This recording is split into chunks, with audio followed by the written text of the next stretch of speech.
आप सभी का स्वागत है UP academy for civil services में भारत एवं विश्व, जो कि पहला चैप्टर है एनसीईआरटी के मध्यकालीन भारत का, जिसको कि लिखा है किसने? सतीश चंद्रा जी ने।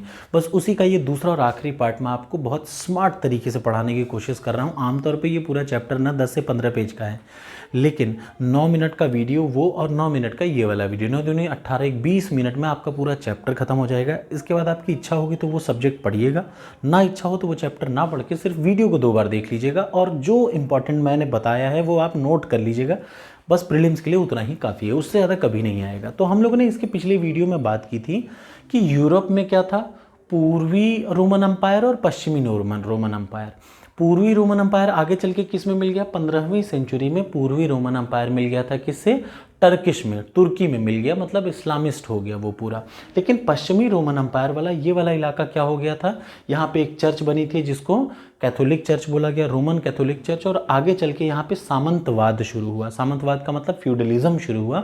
और आपकी जानकारी के लिए, ये जो रोमन कैथोलिक चर्च के पोप थे, ये आने वाले समय में उसके बाद बहुत ही पावरफुल बने। ये डिसाइड करते थे कौन राजा बनेगा कौन नहीं बनेगा, तो याद रखिए। और आज भी पोप फ्रांसिस बहुत ही पावरफुल, उस इलाके में पोप फ्रांसिस को भगवान जैसा माना जाता है आज भी।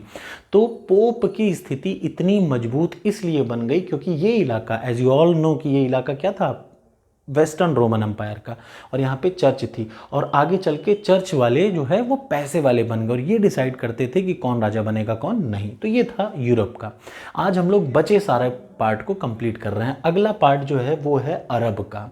आपके सामने ये वाला जो हिस्सा डॉटेड लाइन मैंने बना रखा है, ये अरब का हिस्सा था। ध्यान से सुनिएगा। अरब में इस्लाम का राज्य था। 570 एडी में, 570 एडी में किसका जन्म हुआ? मोहम्मद साहब का जन्म हुआ मक्का में। अब सबसे पहले मैं आपको 3-4 पॉइंट यहाँ पे दिखा दूँ। आपके सामने ये अरब का डायग्राम दिख रहा है। इस अरब के डायग्राम में बाईं तरफ देखिए, ये पूरा अरब पेनिनसुला है। इस अरब पेनिनसुला में बाईं तरफ नीचे पहले है मक्का, उसी के थोड़ा सा ऊपर है मदीना। ध्यान से सुन लीजिएगा। अरब पेनिनसुला में सबसे नीचे बाईं तरफ है मक्का, फिर उसके ऊपर है मदीना, उसके थोड़ा सा और ऊपर जाएंगे, काफ़ी ऊपर, तो आपको मिलेगा यरूशलेम। आगे चल के मैं इसकी भी हिस्ट्री बताऊंगा यरूशलेम की। और थोड़ा सा दाहिने टॉप ऊपर जाएंगे तो दमिश्कस, और उसके थोड़ा सा नीचे दाहिनी तरफ जाएंगे तो बगदाद। क्लियर हो गया? 4-5 पॉइंट: मक्का, मदीना, यरूशलेम, दमिश्कस और बगदाद। अब इन पॉइंट को याद रखिए। अब मैं जो बताऊंगा उसको ध्यान से सुनिए। 570 में जन्म हुआ मोहम्मद साहब का, जिन्होंने स्थापना की इस्लाम धर्म की। इस्लाम धर्म के राइज और उसके एक्सपेंशन के बारे में एक सेपरेट वीडियो मैं बनाऊंगा बहुत अच्छे से, ठीक है? तो उसके लिए परेशान मत होइएगा। अभी फिलहाल मैं जो आपको बता रहा हूँ उतना बस समझिए कि मोहम्मद साहब ने स्थापना की इस्लाम धर्म की। मोहम्मद साहब की डेथ के बाद 4 खलीफा बने। कितने खलीफा? मोहम्मद साहब की डेथ के बाद 4 खलीफा बने। सबसे पहले अबू बकर साहब बने पहले खलीफा, दूसरे उमर साहब बने, तीसरे उस्मान साहब बने, और चौथे शियातु अली साहब बने। तो टोटल मोहम्मद साहब की डेथ के बाद कितने खलीफा? 4 खलीफा। उन चारों खलीफाओं की राजधानी क्या थी? दमिश्कस थी। एक एक जगह नोट करते जाइएगा, और अगर आप ऐसे नोट करेंगे ना तो आप विश्वास करिए किताब पढ़ने की ज़रूरत नहीं है, सिर्फ नोट्स बनाइए और अच्छे से बनाइए। दमिश्कस किसकी राजधानी थी? खलीफाओं की राजधानी थी दमिश्कस। और वो जो खलीफा थे, उन खलीफाओं की जो ट्राइब कहा जाए उस समय उस इलाके में जो ट्राइब थी वो थी उमैया उमैया। ठीक। जब ये चारों खलीफा खत्म हो गए तो उसके बाद एक और डायनेस्टी चली। कौन से सेंचुरी में? 8वीं सेंचुरी के मिडिल में। 8वीं सेंचुरी का मतलब 1 जनवरी 701 से 31 दिसंबर 800 तक के बीच में, जस्ट मिडिल का मतलब उसके बीचों बीच में क्या हुआ? एक नई डायनेस्टी जन्म ली मुस्लिमों में, जिसका नाम था अब्बासी। कौन खलीफा? अब्बासी। अब्बासियों की जो राजधानी बनी वो कहाँ बनी? बगदाद में बनी। ध्यान से सुनिएगा। 8वीं सेंचुरी के आसपास में जब चारों खलीफा ख़त्म हो गए, डेथ हो गई या वो जन्नत नशीं हो गए, तो वो राजधानी जो कि दमिश्कस थी वहाँ से ट्रांसफ़र होकर कहाँ पे आ गई? बगदाद में आ गई। ठीक। अब इन अब्बासियों के बारे में सुनिए। इन अब्बासियों ने सबसे पहला काम गोल्ड को दीनार के रूप में चलाया, सिल्वर को दिरहम के रूप में चलाया। बहुत ज़रूरी है प्रीलिम्स पॉइंट ऑफ व्यू से, ध्यान से सुनिएगा। गोल्ड को या सोने को किस रूप में चलाया? दीनार के रूप में, सिल्वर को दिरहम के रूप में। और इन्होंने क्या किया? इन्होंने हाउस ऑफ विजडम की स्थापना की। यही अब्बासी खलीफाओं की राजधानी बगदाद जो है, इसी बगदाद में इन्होंने हाउस ऑफ विजडम बनाया। किसने बनाया? खलीफ अल ममून साहब ने। कई बार एग्जाम में पूछा गया और बहुत इंपॉर्टेंट है और यही प्रीलिम्स के टॉपिक हैं, ठीक है। खलीफ अल ममून जी ने हाउस ऑफ विजडम बनाया। ये क्या था? देखिए ध्यान से सुनिएगा। हाउस ऑफ विजडम कहता था कि आसपास वर्ल्ड के जितने भी इलाके हैं उनसे जो जो अच्छी किताबें दिखें उनको ले आओ, हम उनको ट्रांसलेट करेंगे। किसमें किसमें ट्रांसलेट करेंगे? अरेबिक में ट्रांसलेट करेंगे, ठीक है। याद रखिएगा, अरेबिक में ट्रांसलेट करेंगे। इस वजह से धीरे धीरे यहाँ पे पढ़ाई लिखाई होने लगी। और एक मैथमेटिशियन बहुत फेमस थे, अल ख्वारजिमी। आता है अरब के फेमस मैथमेटिशियन का नाम बताइए? अल ख्वारजिमी मैथमेटिशियन थे अरब के, ठीक। यहाँ पे बहुत सारी किताबें, जैसे पंचतंत्र हैं भारत में बहुत फेमस है। पंचतंत्र को ट्रांसलेट किया गया। वर्ल्ड की जितनी भी इंपॉर्टेंट बुक्स थी उन सब का ट्रांसलेशन होता था कहाँ पे? हाउस ऑफ विजडम में, ठीक। तो ये था इतिहास कहाँ का? बगदाद का। और यहाँ पे कौन राज करते थे? अब्बासीद। याद रखिएगा कौन राज करते थे? अब्बासीद। ये मैंने लिखा है अब्बासीड्स। ये मुस्लिम की डायनेस्टी यहाँ पे राज करती थी। एक और चीज़, थोड़ा सा आप इस मैप को ध्यान से देखिए तो आपका कॉन्सेप्ट एकदम क्लियर हो जाएगा। हम लोग बात कर रहे हैं 8वीं सेंचुरी की। भारत इस समय सोने की चिड़िया कहा जाता था 8वीं सेंचुरी में। यहाँ के मंदिर इतने पैसे वाले थे, यहाँ के मंदिर आज भी इतने पैसे वाले हैं जिनका कोई जोड़ तोड़ नहीं। तो भारत के मंदिर बहुत पैसे वाले थे। दुनिया के लोग भारत आना चाहते थे यहाँ के सामान के बारे में, यहाँ के रेशम के बारे में, यहाँ की जो जो चीज़ें थी उनको देखने के लिए, ठीक। तो दुनिया वाले आते कहाँ से थे? यूरोप वाले ही आते होंगे भाई, यूरोप अफ्रीका के। तो आएंगे कहाँ से? यही तो एक रास्ता दिख रहा है, ये वाला जो रास्ता आपको दिख रहा है, यही एक तो रास्ता दिख रहा है। अब इस रास्ते पे किसका राज्य हो गया? अब्बासीड का, मुस्लिम्स का। इधर से भी कोई आना चाहे तो इस रास्ते पे किसका है? मुस्लिमों का राज्य। तो मैटर फंसा। इन लोगों को पता था कि भारत जाने वाले रास्ते पे मतलब बैठ के गए थे और इन लोगों को पता था सब हमारे रास्ते ही आएंगे। तो इन्होंने एक बिल ऑफ एक्सचेंज शुरू किया, हुंडी, कि अगर इस रास्ते तुम्हें भारत जाना है तो हमें कुछ पैसा दो तभी जाने देंगे, नहीं तो लूट फूट के भगा देंगे। ये किसने कहा? अब्बासीद ने कहा। ध्यान से सुनिएगा। इन्होंने क्या कहा कि अगर आपको भारत जाना है इस रास्ते, जमीन के रास्ते, तो कुछ पैसा हमें देना पड़ेगा, नहीं तो भगा देंगे।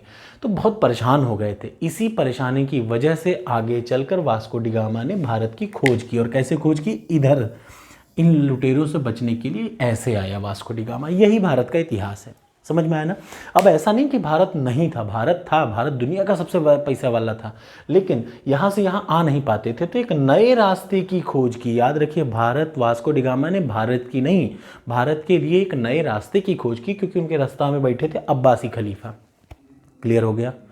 ये अब्बासी खलीफा थे, यहाँ की बात है। इस समय अरब की ये स्टेटस थी। कोई डाउट हो तो पूछ लीजिएगा कमेंट बॉक्स में, अगर नहीं तो मैं आपको बता दूं, आगे चल के मैं इसको एक अलग वीडियो में इस्लाम की स्थापना और उसका पूरा राइज बताऊंगा, क्यों शिया सुन्नी में इतनी लड़ाई होती है, हर चीज़ें बताऊंगा आपको बिल्कुल किसी तनाव के बिना। अगली आ जाइए। जिस समय अरब में ये चल रहा था उस समय चाइना में क्या चल रहा था? ये वाला चाइना का इलाका है। 8वीं सेंचुरी में, याद रखिए 8th सेंचुरी में चाइना में किसका राज था? टांग, TNG। एक एक चीज़ नोट करिएगा। पहले अरब वाला नोट कर लिया, अब आ जाइए चाइना साइड का। चाइना साइड में तांग जी थे, ये राजा थे, इनका राज्य था 8th सेंचुरी में। चूंकि हम लोग इसी रेंज की बात कर रहे हैं तो चाइना में 8th सेंचुरी में तांग जी का राज था। यही तांग ऐसा आदमी था जिसने क्या किया? सिल्क रोड की स्थापना की। बाहर से ट्रैवलर्स को बुलाता था, आओ चाइना में आओ, अपनी बातें बताओ, और उनसे ये लोग सीख। तब भी ये चोर थे, आज भी ये चोर है। ये लोग बाहर की टेक्नोलॉजी को पकड़ते हैं और उसको क्या कर देते हैं? अपने में कॉपी कर लेते हैं। तो इसीलिए तांग ने बुलाया, बुलाने के बाद उसको क्या बना? सिल्क रोड का कॉन्सेप्ट पहली बार किसने दिया? तांग ने दिया। याद रखिएगा, बहुत इंपॉर्टेंट है। उसके बाद तांग जब निपट गए तो चाइना में सुंग डायनेस्टी आई 9th सेंचुरी में। सुंग डायनेस्टी बहुत कड़ाही टाइप की थी, तो उसको, उस डायनेस्टी को, सुंग डायनेस्टी को दबा दिया। ऊपर से मंगोल आए। मंगोल ऑलरेडी मुस्लिम कन्वर्ट हो चुके थे, तो जो मंगोल आए, मंगोलों ने हमला किया किस पे? सुंग डायनेस्टी पे, और जीत लिया पूरा चाइना। तो मंगोलों ने बहुत समय चाइना पे राज किया। तो उनमें से जो सबसे खतरनाक मंगोल राजा था वो कुबलई खान था। कौन था? Mongol Raja, Mongol king of China, Kublai Khan. इसी कुबलई खान के समय में मार्को पोलो ने चाइना में इन्हीं के राजदार बार में क्या किया था? विजिट किया था। तो याद रखिए, मार्को पोलो चाइना कब गया था? कुबलई खान के टाइम पे गया था। कुबलई खान कौन था? मंगोल था। ये बहुत बार क्वेश्चन में आ चुका है। तो ये स्थिति हो गई चाइना की, ये स्थिति हो गई अरब की। एक और स्थिति देख लीजिए, यहाँ नहीं लिखा है, मैं बता दूँ। ये अफ्रीका में, अफ्रीका में इथियोपियन किंगडम था। कौन सा किंगडम था? यहाँ पे है इथियोपिया, इथियोपियन किंगडम था।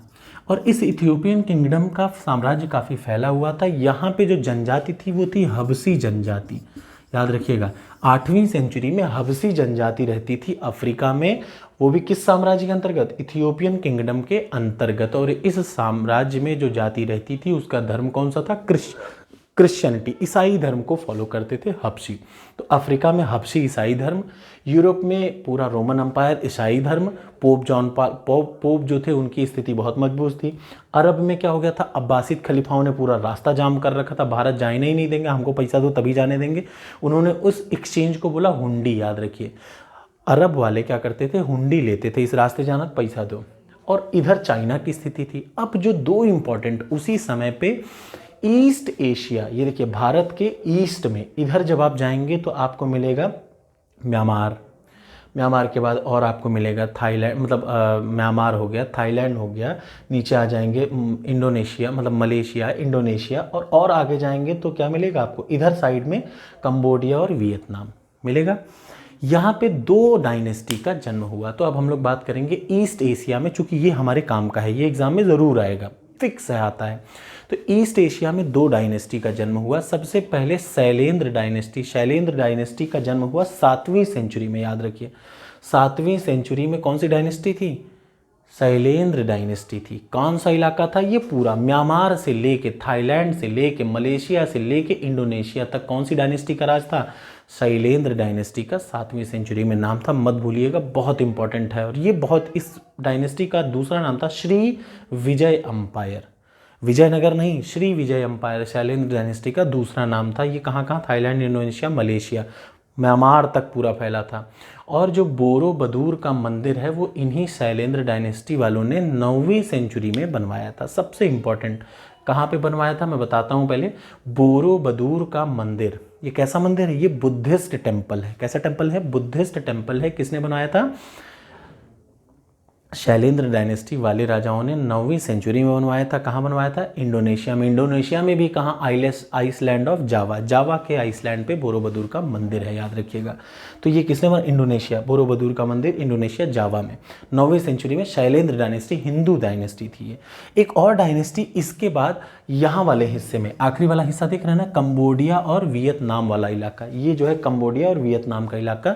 इस इलाके में एक और डायनेस्टी थी, कंबोज डायनेस्टी। कौन सी डायनेस्टी, कंबोज डायनेस्टी। तो अब एक बात क्लियर रखिएगा, बोरोबदूर का मंदिर बुद्धिस्ट टेम्पल है, किसने बनवाया था, शैलेंद्र डायनेस्टी ने बनवाया था, 9वीं सेंचुरी में बनवाया था, इंडोनेशिया में बनवाया था, इंडोनेशिया के भी जावा आइसलैंड पे बनवाया था। ये पहला हो गया। दूसरा जो डायनेस्टी है वो क्या है, कंबोज डायनेस्टी, कंबोडिया में, कंबोडिया और वियतनाम में।